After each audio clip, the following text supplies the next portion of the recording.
What is up, all of you beautiful people and Candido? I'm so glad to be here with you guys. Just kidding. We love you, Candido. Wow. Already. We love you, Candido.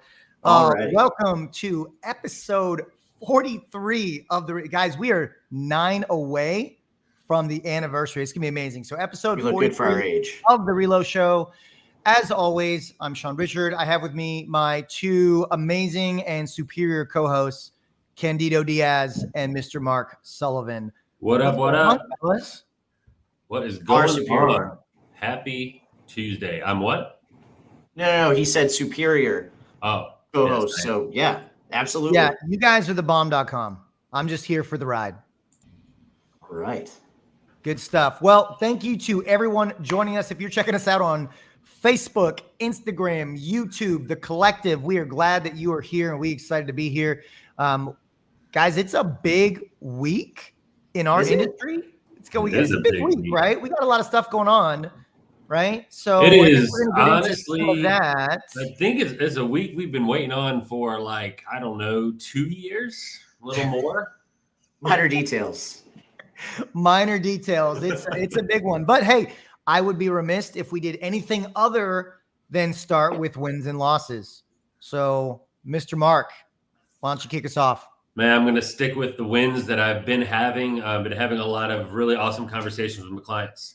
Not a lot of them are ready to move right yet, but we are in conversation. A lot of people have been stuck in homes that they don't want to be in because their payment is so advantageous. And moving, even though they want to move, payment shock's a little high for a lot of them. There's not a whole lot we can do about it except make a game plan for the future. I've talked to 5 more people over the week that we have a steady game plan of exactly when it is that they want to move. And it varies from low 5s to more high 4s with the interest rates and things like that and what they think they can get for their houses. But that's my wins. Losses is, well, I've also taken a lot of applications, so that's a win as well. But losses, I've been almost non-existent on social media. I've been almost non-existent with my referral partner calls. Those have really struggled, and I can feel it in my referrals.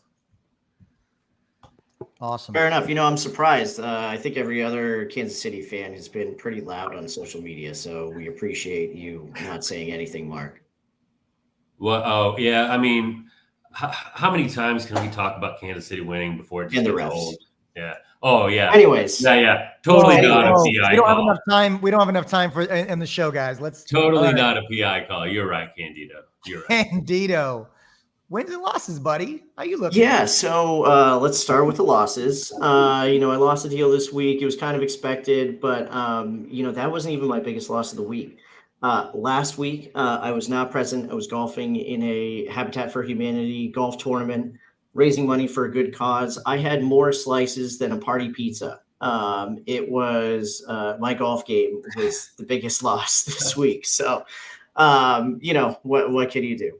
I thought you were going to say your loss was that you weren't on the show, but then Mark and I would have to say that was one of our wins. So yeah, right. No, I wouldn't want to tee you guys up like that. So. My wins, got a clear to close on a pretty tough deal that I've been working on for a while. So that's huge. But biggest win of the week, it wasn't the greatest week last week. And I decided to, for one of my content series, I had my dad as a special guest, make a special guest appearance. People seem to really like it. So. Not to mention, I think he has a greater appreciation for all the stuff that I do, because let me tell you, I have some pretty good bloopers. But that's it. It was a huge win. Got people talking and, had fun doing it. Awesome. Well, guys, I'm going to kick it off with my loss. So my loss was refrigerator delivery service. Like I don't have a lot in my business as far as losses, but man, I bought as you and many people watching know, I bought a rental property about a month ago, 3 weeks ago, and got to put a refrigerator in it, ordered a refrigerator, took 3 attempts at delivery to get this thing to the house. The delivery, I guess the logistics couldn't quite understand the availability. And they're like, hey, we're going to deliver it on Sunday. And I live about 30, 40 minutes away. It's not my primary residence, right? And they're like, yeah, we'll give you like a 30-minute heads up call. I'm like, great. So I get a call Sunday. Mr. Richard, we're at your house. I'm like, thanks for the heads up. in 30 minutes to 45 minutes. Like, oh, we can't wait. And then dispatch calls me and I'm like, hey, I'm available Monday. This was last week from noon to 5. Cool. I get a call at 11 o'clock. Hey, we're at your house.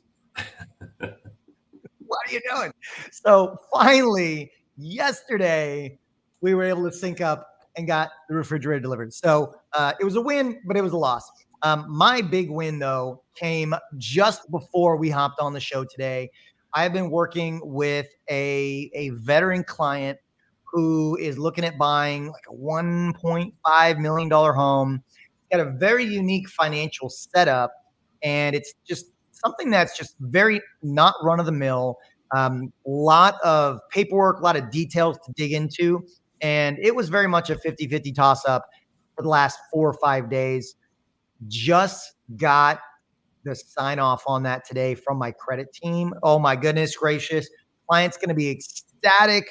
I got to be honest. I'm a little surprised that we got the yes on it. Every time they responded, I was expecting them to go, hey, we appreciate this. We see what you're saying, but no. And we got a yes. So that was amazing. That was my win for the week. All right, guys. It is Fed week. All right.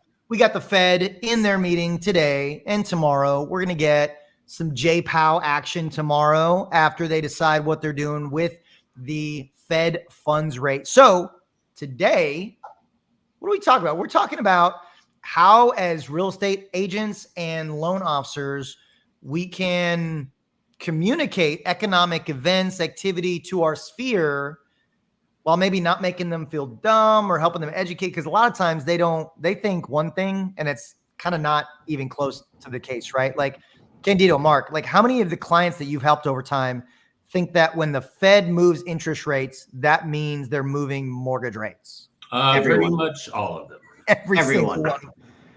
And honestly, and to me, sorry, I'm going to jump right in. To me, it's also real estate agents too. And, I just look at it as, I think when I first started out, there we go. As my video goes start right on cue. When I first started out, I would really get frustrated with it. Like, God, why can't people understand? Now I look at it as an opportunity to educate, and it really should separate you from the competition, because it should be an opportunity not only for you to educate, but sound like you know what the heck you're talking about, right? So, Fed week, man, it's and I think there's a lot of different opportunities for economic events to kind of explain what's going on, and it's a great time to really be paying attention to different summaries from people like MBS Highway, Barry Habib, people like Hammer and his group, to be able to understand and help not dumb it down, but help break it down for people that aren't in this and studying it every day, right? Yeah, Barry Habib, the original Beebs. Did you just come up with that? You've been hanging on to that? I've been sitting on it. Can we mute him? Yeah, Candido, you're absolutely right. It is definitely a learning, educating opportunity. I've spent a lot of time doing that. You have conversations. People don't know much about our industry, right? The regular people don't know much about our industry, so they want to relate to us somehow. And I think they just lead with that because that's in the news, right? So they're just like, oh, so rates are about to come down. That's good, and it does give us an opportunity to be like, hey, well, that's kind of already priced in. This is how much is already priced in. This is how much we believe it's going to be cut. Now, if that changes, if the Fed's number is different than the number we're expecting, there's going to be a market reaction from that. And I think that's, depending on who you're talking to, it depends on how you have that conversation. Do Do you have a client that's under contract right now? Or do you have a client that's looking for a house? Or do you have a client that's waiting for rates to come down? I think those are all very different scenarios, and they all require a savvy touch whenever you're talking to them. How would you treat, Sean? How would you treat somebody that's, let's say I'm a client. I'm not locked at the moment, but I just went under contract, and talk me through what I'm looking at tomorrow, and how we should handle this. As because Sean, I mean, Fed's going to lower the rates tomorrow, so I definitely shouldn't lock now, right? Yeah. Hey, Mark. And that's a great question. And that's been really a hot topic lately in the industry. And the Fed looking to lower the Fed funds rate. This has been really telegraphed for a while now. And so the market has priced that in. This is the Fed saying, hey, we understand the measures that have been taking place, the changes that have been taking place in the economy with inflation, with the jobs market. And the market is always forward looking. They're looking ahead at what's likely going to happen. So that way the market can plan accordingly. And so with the Fed looking to cut the Fed funds rate, the market has anticipated that, and that is baked in. Now, ultimately, will a cut to the Fed funds rate eventually trickle through the economy and have some level of impact in the mortgage rate market? The answer is probably yes, but it's going to be a small enough margin where waiting for something like that to take effect might be a month, or it might be 6 months, or it might be 12 months. And that's the unknown variable. And so when I make decisions that are as important as buying a home, I like to make sure that I'm making decisions based on known information and not unknown information.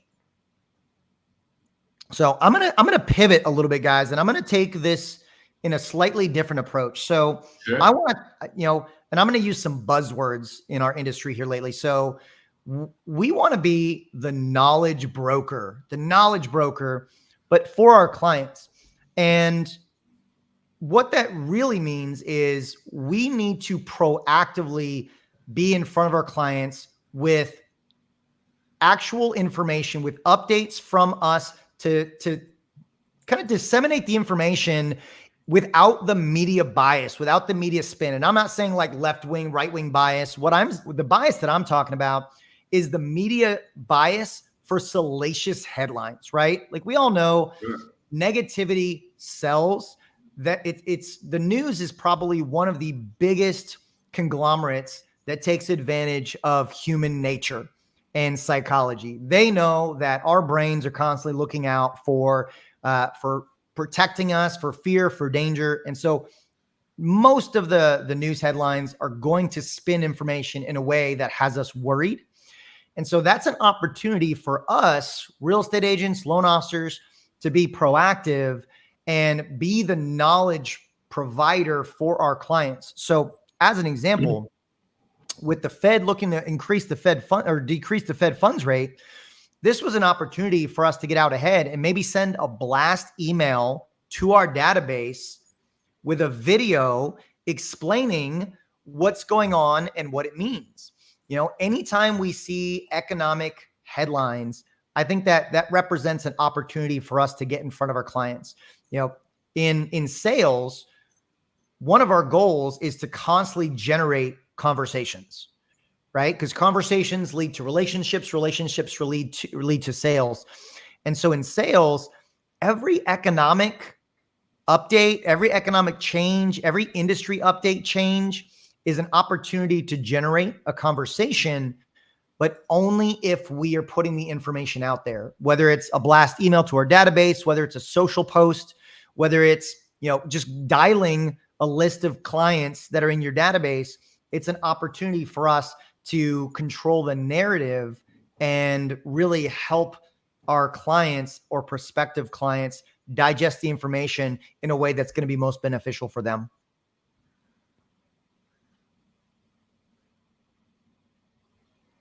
I don't hear you, Candido. I don't know if I'm lagging or. There we go. There we Good? go.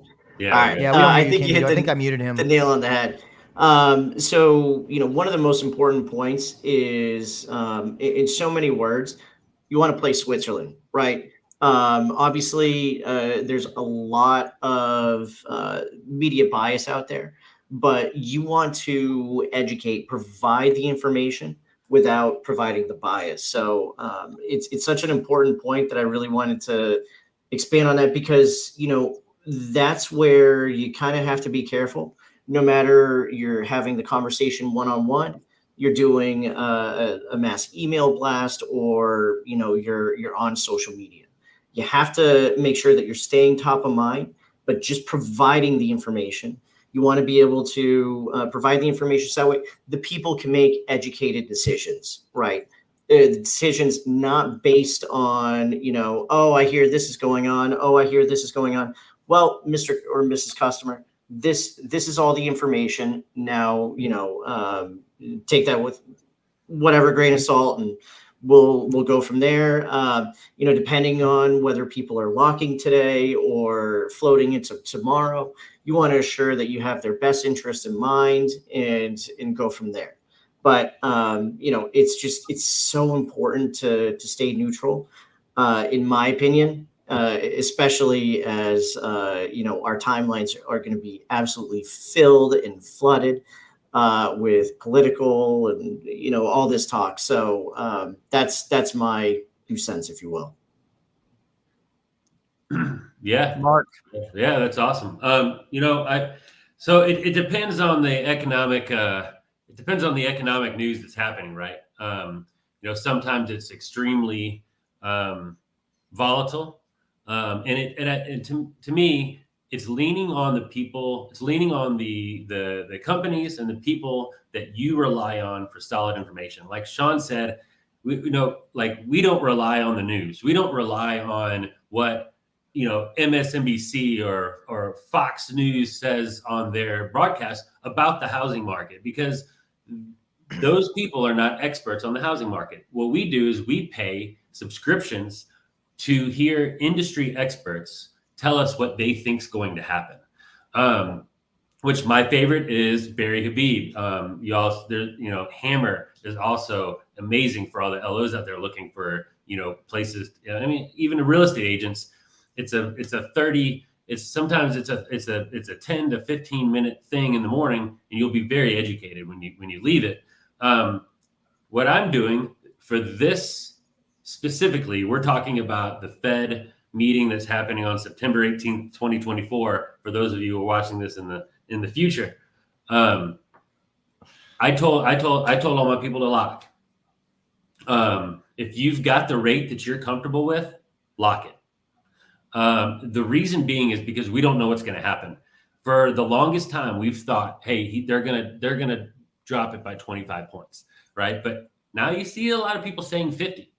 You see a lot of people that I definitely don't agree with calling for 75 basis points, right? And it's so volatile, and it's so over. Like if they do the unexpected, what happens to the market? And if we don't know the answer to that, are you willing to risk the payment that you have now just to say maybe the payment's going to be lower tomorrow? I think like $12. Yeah, I think it's better to lock, because if the news that happens, if the Fed actions over the next, I don't know, let's say a few months, continue to push rates downward and mortgage rates continue to improve, you're going to be in an amazing spot to refinance your already great rate. However, if you go unlocked and things react poorly, there's no coming back. We can't go into yesterday and lock yesterday's rate. So I'm always a tad more conservative, talking to clients and just saying, hey, if you're happy with what you got, let's take with what you got. Now, if you're willing to risk it, I've already told you the downsides, go for it. That's kind of where I am with it. I put the onus on them to make their own decisions, because in the end, it's their loan and it's their life, and it's just my job to put the information in front of them. Well, and Mark, you bring up a good point talking about if you're happy with, where the payment is, and that brings to mind one of the strategies, or not even really a strategy. One of the approaches that I take is I actually talk a lot to clients and real estate partners about risk tolerance, right? Everyone's risk tolerance is different. So when we have economic news going out, it's it's best to understand that everyone's going to have different risk tolerance. So it's not a one size fits all on this is how you should react to the news, right? Oh, the news came out and mortgage rates are probably going to come down. Everybody should buy now. Well, no, some people probably should wait. Some people probably should buy. Depends on their overall financial scenario. There's a lot of variables that go into that. But I like to have the conversation about risk tolerance, because if somebody has a more conservative financial outlook, then the risk of the rates, as an example, fluctuating, or even home prices fluctuating, may make them uneasy, may give them anxiety. So it may make sense for them to go ahead and take the path of most assurance, because we none of us have a crystal ball, right? Sometimes we like to think we do. We like to forecast what's going on. But none of us have that crystal ball. So all we can do is make the best possible decisions based on the best possible information that we have. And I think being able to communicate that to your clients is critical. Saying, hey, here's the information, and here's maybe a couple of ways to look at it, right? Not even like, hey, I think you should look at it this way like I do. Hey, here's a couple of ways to look at it. Hey, the Fed is likely going to cut the Fed funds rate 25 to 50 basis points. It's already baked into the market, but could have a more longer term impact on the mortgage rates. Ultimately, we seem to be moving in a downward direction, but there's so many economic newsworthy events that are coming up with the election, with inflation data every month, with labor market data every month, that there's no guarantee that future data isn't going to shift the direction that we're currently in. Therefore, if you tend to be more conservative, we may want to say, let's go ahead and assume that this is best case scenario. And if it gets better, then we reassess, versus saying, hey, we're going to hope it gets better. I mean, guys, I'll ask this question. How many of you had clients in 2022 when the rates started to go up that said, hey, you know what? The rates have risen a little bit. I'm just going to wait for them to come back down. Oh yeah, all the time. And that's where it's so important. And the whole point of this is it's important to stay educated, stay on top of everything as someone within the industry, because we're supposed to be that expert. These people are not in it every single day. And yeah, I mean, there's so many different points, I feel like, over these last few years that we've been circling the date. Okay, it's this date that rates are going to drop, right? And it doesn't always happen that way. So, Mark, I think that's a great point. Look, we've had dates circled on the calendar in the past. Now, this one does seem a little bit more imminent, but guys, we just, the whole point of this, you got to stay educated. And if you're not sitting there having these conversations with your clients, your referral partners, someone else is. Yeah. Hey, on that note, so talking about staying educated, I'm going to ask you guys this. What are some of your favorite resources for staying up to date, for reading, educating? Like, what's like 2 to 4 different resources? And I've got my list right here as well. Yeah. I mean, I mentioned a few earlier, but I like to stay with industry specific things, because I think while it could hold a bias, I think if you listen to enough of them, I think you get a pretty overall good grasp of it. I like MBS Highway. I like listening. I like more shorter term. I like listening to what Hammer's got to say. I also like to listen to The Economist at NAR. And I like to listen to projections that happen from ranging from Freddie, Fannie to Zillow to BlackRock. A lot of those things, they all vary in their own ways, and they all got their own biases. But I think it paints a pretty good picture overall. And outside of the last 6 to 9 months or so, they've been pretty spot on. So for me, I really enjoyed Hammer. Shout out to him. He does post on the collective within the collective community every single day, but he goes live on his own personal Facebook every day at 9:30 Eastern. So I enjoy listening to him, Barry Habib, and and gang over at MBS Highway, and then Housing Wire, I think, does a really good job. Specifically, Logan Motoshami, and then the last one I'll give you is BAM. I actually really enjoy. So yeah, well, that's what I do. 9:30 Eastern as well.